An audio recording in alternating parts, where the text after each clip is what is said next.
To win the race, you first have to finish it. Never was that saying more true than in yesterday's first day of racing in the SAP 505 World Championship here in windy San Francisco, California. Hi, I'm Tucker Thompson, and welcome back to day number 2 of this 6-day sailing marathon. This regatta tests the very best boats and 505 teams in the world, and yesterday even they had real trouble completing the 2 races in conditions that pushed many well beyond their limits. In fact, half of this nearly 100-boat fleet didn't even complete racing by the end of the day. Many, including the event's top-ranked sailor Mike Martin, had gear that was so severely broken that they had to drop out. And crews worked well into the night to put these boats back together. HOLT was in front of us, and we were charging hard to catch him. And on the second reach, which was very tight, just a wave I didn't see knocked me off. And basically all I knew is I went around the back of the boat, and then we swam. In the process of riding the boat, the mast got into the mud because it's very shallow there, and we snapped our rig.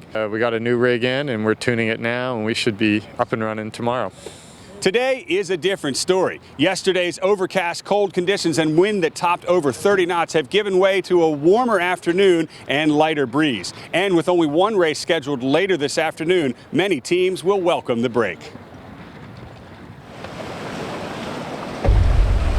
Race 3 begins with USA's David Chatham on port tack as the Rabbit crossing the 98-boat fleet.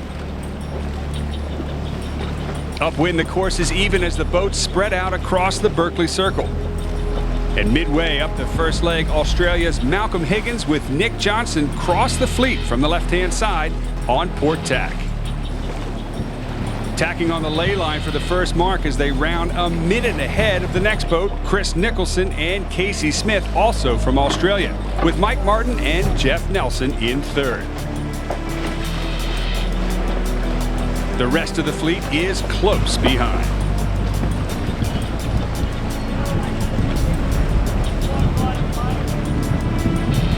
Downwind, Higgins and Johnson maintain their lead into the leeward gate. They round in front, but it's Adamson and Boudreau in big trouble. The Spinnaker gets stuck at the top of the mast, and as Martin and Nelson overtake them, things go from bad to worse. They capsize and struggle to get back in the race. With Adamson and Boudreau out of the race, Martin and Nelson set their sights on Higgins and Johnson. At the next windward mark, Higgins and Johnson have managed to hold them off, and Nicholson and Smith have slipped into second, with Martin and Nelson now in third, and Mike HOLT and Carl Smith right on their heels. The jibe mark presents a challenge for our leaders as Martin and Nelson power through from third to first, leaving the other 2 teams to fight it out for second. There is one team that this fleet fears more than any other, and that's Mike Martin and Jeff Nelson, who are unstoppable now that they're in the lead. On the final upwind leg, they cover rivals HOLT and Smith's every move.